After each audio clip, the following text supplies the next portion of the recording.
haujajua ya kwamba kinywa chako kina uwezo wa kuumba. Haujajua kwamba macho yako tu yana uwezo wa kuona na kubadilisha. Haujajua ya kwamba mwili wako una uwezo wa kuwa hekalu ya Bwana. Bwana Yesu asifiwe sana. The moment we are able to understand, tukajua ya kwamba sisi ni hekalu, sisi ni chombo cha Mungu, sisi binadamu ni chombo cha Mungu, ni uwezo wa Mungu, utajua mamlaka ya mbinguni. When the moment you understand, mdomo wako una uwezo, macho yako yana uwezo, miguu yako ina uwezo, mikono yako ina uwezo, utaweza understand the kingdom of heaven. The only thing that can make you to understand the kingdom of heaven is understanding your body. If you don't understand your body, then you cannot be able to understand the kingdom. Maana there are 5 kingdoms ambazo nitafundisha kutoka sasa kesho, na I want to invite you as many muende invite wengine, because this is a very serious topic that we are getting tomorrow. Serious topic about the 5 kingdoms that exist. How many kingdoms do you know? Unajua kingdom ngapi? Unajua ya Ruto, ya Museveni, ya Waluya na Bongo, Wajaluo, Omweri. Bwana Yesu asifiwe sana. There are 5 kingdoms. Na the 5 kingdoms nitaanza kuzifundisha kutoka kesho kwenda mpaka Jumapili, because we want to make people understand what kind of a religion, what kind of a church, what kind of a life, what kind of wewe ni nani katika ulimwengu. Maana kuna falme ngapi? Falme ngapi? Angalia vidole vangu. Kuna falme ngapi? Kuna ufalme wa kwanza, ni mfalme wa hapana, tuanze kwa chini. Kuna ufalme wa miti. Kidole kidogo. Ufalme wa miti. The forest kingdom. Sindio, tunasema kuna forest kingdom. That is a kingdom of their own. Then number 2, we have the animal kingdom. And then number 3, we have man kingdom. And number 4, we have the devil kingdom. And number 5, we have God kingdom. That is why you have 5 fingers. Hii iko peke yake because it is superior. Ufalme wa shetani, ufalme wa binadamu, ufalme wa wanyama, ufalme wa miti. Hizi falme zote tutadiscuss na nikuonyeshe jinsi zinavyofanya kazi katika maisha yako. Maana hii nguo umevaa imetokana na nini? Na miti. Hiyo pesa iko kwa mfuko yako imetokana na nini? Noti imetokana na nini? Na miti. Ile nyumba imejengwa na nini? Kwa hivyo ufalme huo ndio unafanikisha mambo mengi unayoyafanya. Na pia kuna ufalme wa shetani ambao ndio unautawala. Bwana Yesu asifiwe sana. And that is why unaona ufalme wa shetani umekaribia na wa Mungu, because God has given us a gap. You choose either him or the devil. But this one is given to man. It's given to us. It is for us. But that one is a point for tomorrow. Tutaingia the deep. Na ninataka ikuwe kama seminar, because nataka tuende deep. Ukiunderstand, utaachana na urokole na ujinga wa Ukristo. Maana katika Ukristo kuna ujinga mwingi sana. Katika Ukristo kuna upuzi mwingi sana. Maana what we are speaking, we are preaching, we are not preaching the kingdom. We are preaching prosperity. But if we preach the kingdom, tunahitaji tu mstari moja katika Biblia. Moja tu. If you were to preach the kingdom, if you were to preach God, you only need one line: seek ye the kingdom and its righteousness, and any other thing will be added. So any other thing, yani chochote hakihesabiki kama ni kitu cha umuhimu sana. Anasema tafuta ufalme wa mbinguni na nini, na utakatifu wake, na vingine vyote vitapatiwa wewe.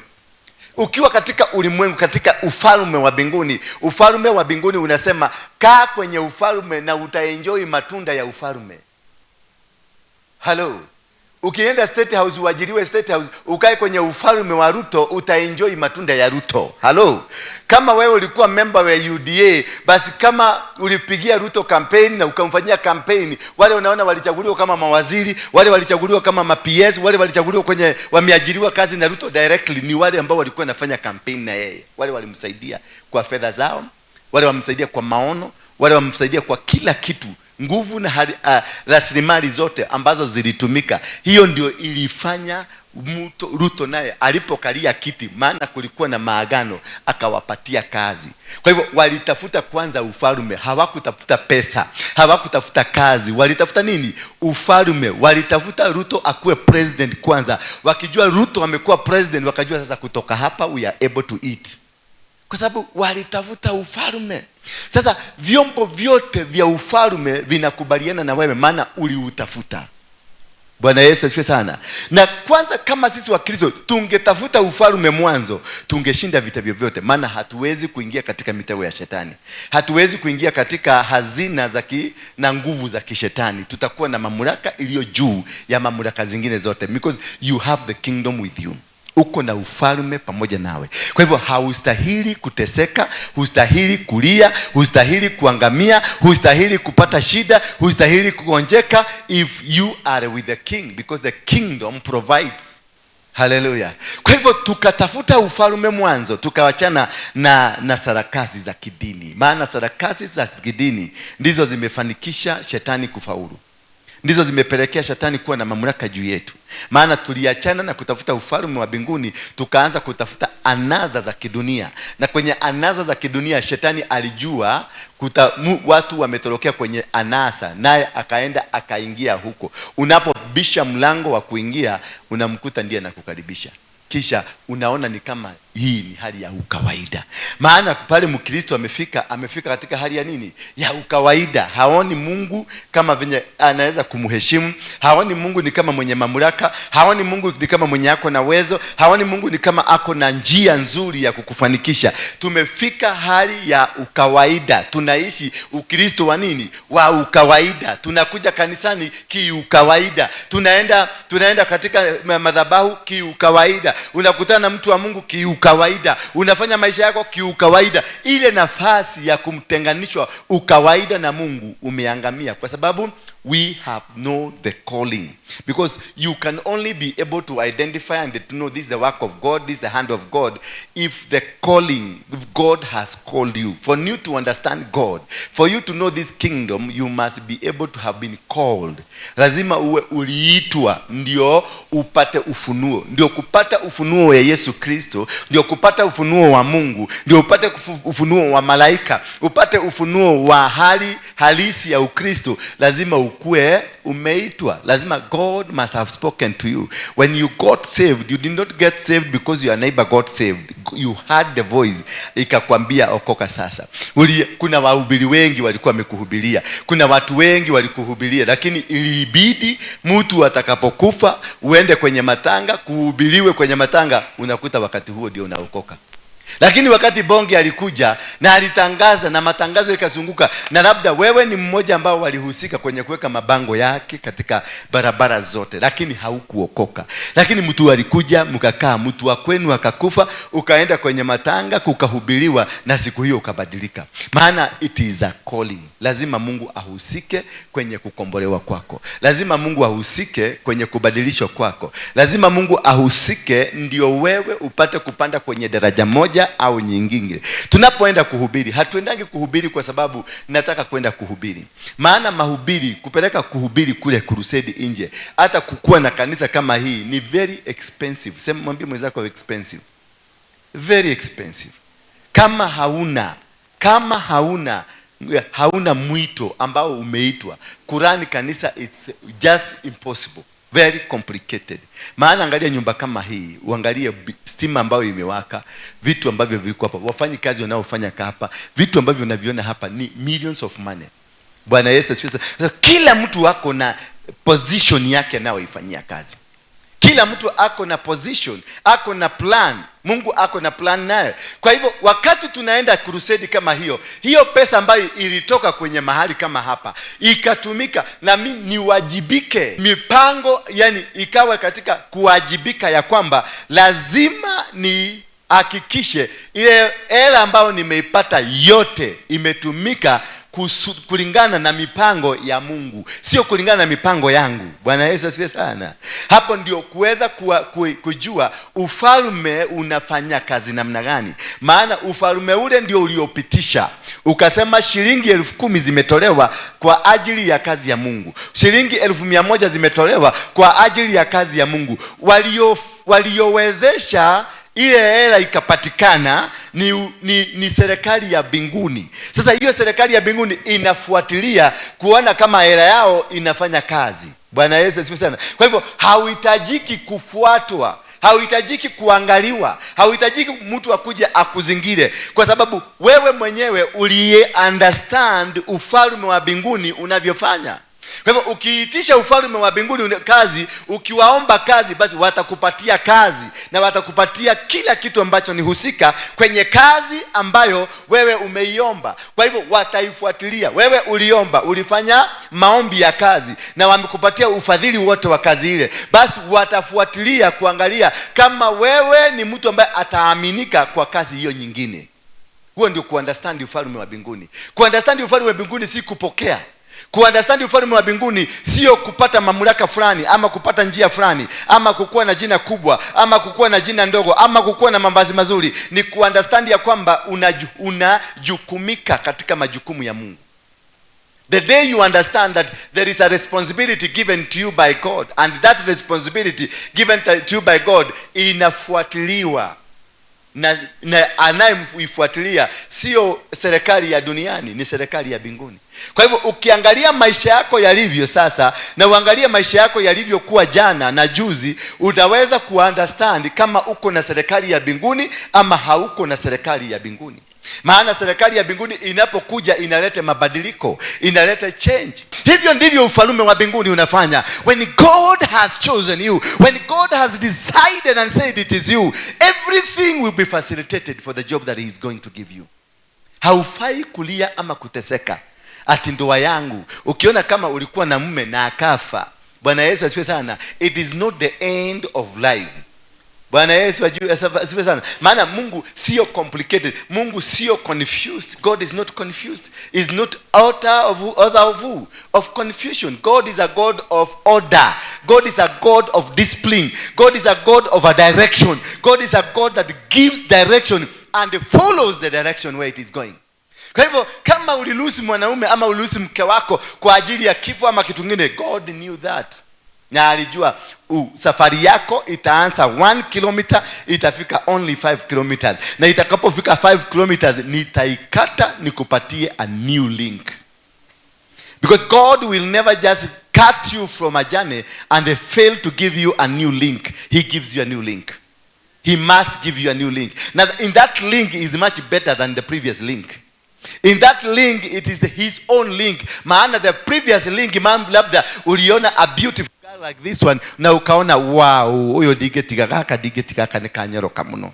Kwa hivyo when I took her, si kuchukua kwa sababu ni Mungu alisema, nilichukua kwa sababu ni umbile la Mungu ambalo lilinifurahisha, likanivutia, nikaenda kwa lile umbile. Lakini si kusikia sauti ya Mungu, sauti ambayo ingeniambia huyu ndio mke wako. Na ndio naona watu wengi wanapata shida nyingi sana. Watu wengi wamepata matatizo makubwa. Maana wanawake wengi wakiona mwanaume anapita na Range Rover na amembeba kwa gari, unasema God has answered my prayers. Alafu unakuta nyumba ya mwanaume yule iko Muthaiga ama Runda, unasema oh my God, God send me. This is God sent. Unaenda kwa mwanaume, unakaa huko na ujiulizi maswali, ndio huyu mwanaume apata Range Rover, alipata pesa wapi? Ndio huyu mwanaume apata nyumba nzuri Runda, alipata pesa wapi? Ni madhabahu gani yalitumika mpaka hapo mwanamume huyu ako? Ni madhabahu gani imetumika kufikisha mwanaume huyu?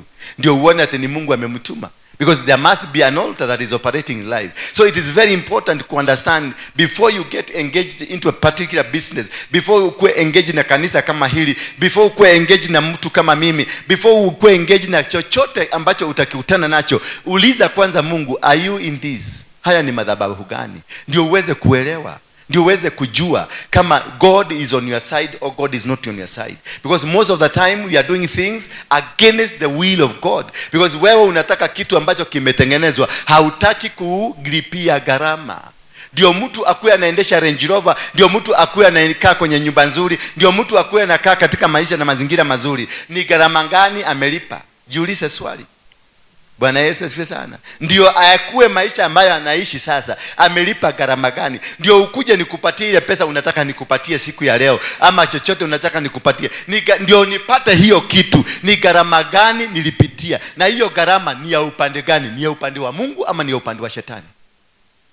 Sababu both sides kuna gharama, na hizo gharama lazima uangalie. Na ndio unakuta tumefanya makosa. God created you, na alikuumba, na akakuumba to the fullest, that ya kwamba maisha yako yatakamilika, na ametuambia miaka ya kuishi, na amesema tutaishi kwa raha, tutaishi kwa upendo, tutaishi kwa nini? Kwa nguvu zake na nguzo zake, tutaishi kwa maelekezi na maelekezo yake. Hallelujah. And that is, if you ukiona maisha yako yamekatizwa, ulikuwa yani ulitoka hapa ukasikia sauti ikakwambia nenda Mombasa ufungue biashara, na ukafika na ukaondoka ukaenda Mombasa na ukafungua biashara na ikaamuka. Ilipoamuka tena ikaanguka, kuna maswali unastahili kujiuliza. Ulisikia sauti ya Mungu? Ulisikia sauti yako? Ulisikia sauti ya watu? Ama ulisikia sauti ya shetani? Bwana Yesu asifiwe sana. Daudi alikuwa ameenda kupigana na Wafilisti, akapigana na Wafilisti, akawaua kwa maelfu, si kwa wachache, sio kwa mamia, aliwaua kwa maelfu. Lakini kurudi nyumbani akakuta bibi wake wawili wamechukuliwa, akakuta watoto wamechukuliwa, akakuta watu wa mama wanyonge wote wamechukuliwa, akakuta mambuzi zimechukuliwa, akakuta mang'ombe zimechukuliwa. Lakini kumbuka, alipigana vita na akashinda. Lakini kurudi nyumbani, yule Mungu aliyemsaidia kushinda, Mungu huyo huyo akamdhulumu upande ule mwingine, akakuta mke wote wawili wameondoa na wao. Huyo Mungu aliyemwezesha upande ule mwingine, akakuta ng'ombe hakuzilinda. Huyo Mungu aliyemtuma akakuta watoto wote hawakulindwa. The same God that sent you to victory has forsaken you on the other side. Unapokumbuka ya kwamba kuna neno lilisemwa juu yako ya kwamba hakuna vita vitakuzidi, basi lile neno ndilo unalolitumia. Wakati biashara yako inaenda chini, liagize lile neno, ukalilete, ukasema Mungu alisema I will never leave you nor forsake you. In the time of death, even if you go through the valley of the shadow of death, I will still win the battle for you. That they will come in one direction, they will be dispersed in 7 different directions. Lile neno ndilo msingi wa maisha yako. Daudi akakumbuka, alimwagiliwa mafuta na akaambiwa hakuna mtu ambaye atakisimama mbele yake atamshinda. Kisha akarudi nyuma, akaona yeye ni wa uzao wa Abrahamu, na Abrahamu aliambiwa ya kwamba Mungu aliapa katika kitabu cha Genesis 22 verse number 19 hapo, akamwambia ya kwamba kizazi chako chote mahali kitakuwa hakitashindwa na maadui. Alisimama kwenye foundation ya neno ya kwamba akaenda kwa Mungu, kwa sababu alikumbusha Mungu, when you want to win any battle in front of your life, when you want to conquer any enemy in your front, remember the words of God, the promises of God. God is a promise keeper. If God promised you, he will fulfill. Na ukiona uko katika hali yako ya unyonge, don't be bothered. Usianze kupapatika, usianze kulia kama Musa wakati walifika wa maadui wamekuja na mbele yake kulikuwa na mto mkubwa, wakaanza kulia, wakamuuliza, si heri ungewacha tukufe kule Misri, tunakuja kukufia hapa? Naye Musa pia naye akalia. Alipokuwa akilia, Mungu akamuita, akamwambia Musa, kuja hapa kubafu hii. Akamuuliza, ni nini umeshika kwenye mkono wako? Akamwambia, nimeshika mti. Akamuuliza kwa njia nyingine, si huo mti ndio uliangusha ukafanyika nyoka, ukameza nyoka zile zingine? Kwa sababu Musa alifika hali akaishi katika hali ya ukawaida na kile kijiti, akatembea na ule mkwajo wake kwenye hali ya ukawaida, akafikiria ni mkwajo wa kuegemea anapotembea, wa kukanyagia anapotembea. Kumbe haikuwa mkwajo wa kawaida, ilikuwa silaha ya kutoka mbinguni. Mwambie mwenzako uko na silaha ila hauitumii. Bwana Yesu asifiwe sana. Maana Daudi alipokumbuka ya kwamba kuna kitu aliambiliwa, kuna neno lilizungumzwa juu yake, aliwacha kulia. Musa alipoulizwa nini ameshika, akili yake zikarudi nomo, akawacha kulia, aka-activate the power he was carrying. You got the power that you are carrying, you need only to activate. You need only to call, to say, and God will provide. You don't need to cry because you are suffering from any particular disease. You don't need to cry because the challenges are too high. You don't need to cry because today landlord amepiga simu amesema nyumba inaenda kufungwa. You don't need to cry because people have run away from you. You don't need to cry because your husband has died. You don't need to cry because your wife has left you. You don't need to cry because you have a challenge of life. You only need to remind yourself, I have a word with me. And the word is the power of God. Moses had the word katika fimbo yake. Haleluya. Naye Daudi alivaa lile jezi, akavaa nguo za kimadhabahu, akaenda kwenye madhabahu, akauliza Mungu, ni vizuri nifuate hawa watu? Mungu alimwambia namna gani? Wafuate, utaenda utaregesha vitu zako vyote na hata vitu vyao nitakupatia. Kwa sababu alikumbuka. Kwa hivyo wacha kupapatika, wacha kuhuzunika, wacha kuishi katika mazingira ambayo unayaishi ni kama dunia imefika mwisho. Dunia ilifika mwisho kwa akili zako na maono yako na plani zako. Ndio uachane na akili na maono na plani zako, uingie kwenye neno. Maana neno halina akili. Neno haliko kwenye plan. Neno haliko kwenye mind yako. Neno haliko kwenye misingi yako. Neno ni msingi tosha ambao wewe mwenyewe unastahili kuja kusimama juu yake.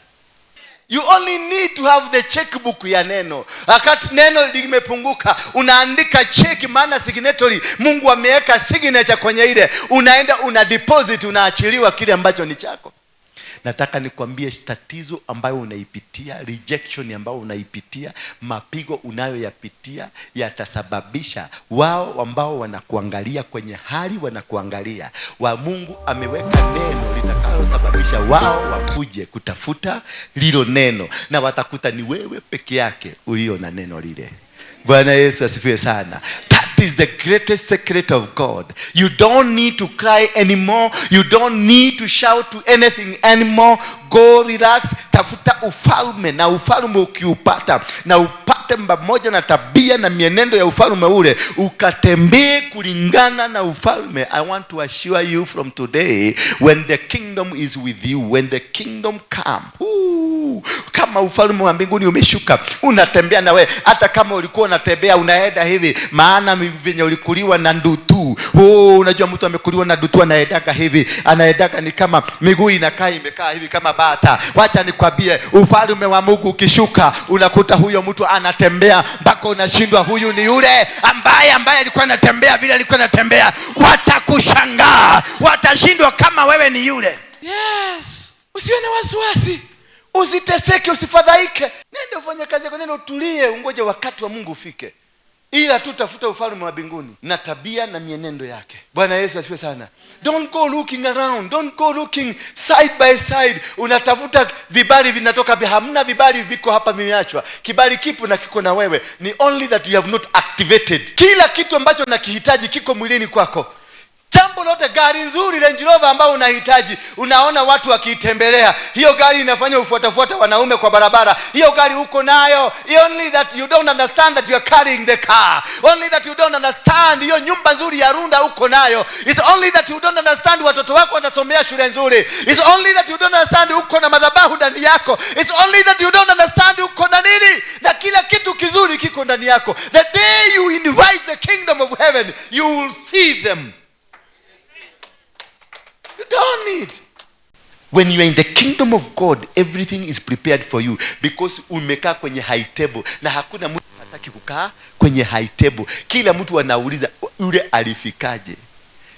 Ndio unamwambia, tambua baba yako peke yake. Tambua ufalme, naye baba yako atakuita kwenye meza yake mkule pamoja. Hauhitaji jambo lingine. Ukitambua ya kwamba baba ndio ameitana. Bwana Yesu asifiwe sana. when God is on your side and he has decided, you will never know who will organize, watapanga mpaka ukuje kwenye high table. It doesn't matter venye utakuwa mchafu, it doesn't matter kama utakuwa na miatoka kwa miguu, wataweka super glue ikamatane ufike tu kwa mkubwa. Ni baba yako ni tajiri, uko unajua hivyo? Tulikutana naye akaniambia kuna mtoto wangu mmoja alipotea. Na ni wewe. Nenda mtafute baba yako na kungojea. Nafasi yako ipo. Kwenye nyumba ya baba yako nafasi ipo. Bwana Yesu asifiwe sana. Na Mungu awabariki, Mungu wa mbinguni awabariki. Awafungulie milango. Madhabahu ambayo imewazuia na ikaporomoke katika jina la Yesu Kristo. Madhabahu ya umasikini, wale ambao wametoa kafara ndio wewe usifaulu, hizo kafara zote ninazinalify. Wale ambao walikunyaganya mali yako, hiyo mali ninairegesha kwako. Wale ambao walinena kinyume na maisha yako, ninanena usawa, ninafuta maandishi yote na kukabidhi mikononi mwa Mungu. Mungu Baba aliye mbinguni akufungulie maisha yako, vifuri vyote, geti zozote, mipango iliyoinuliwa, chochote kilichopangwa kinyume na wewe, ninakibomoa. Ninaandika maandishi mapya ya kwamba wewe umefaulu katika jina la Yesu Kristo.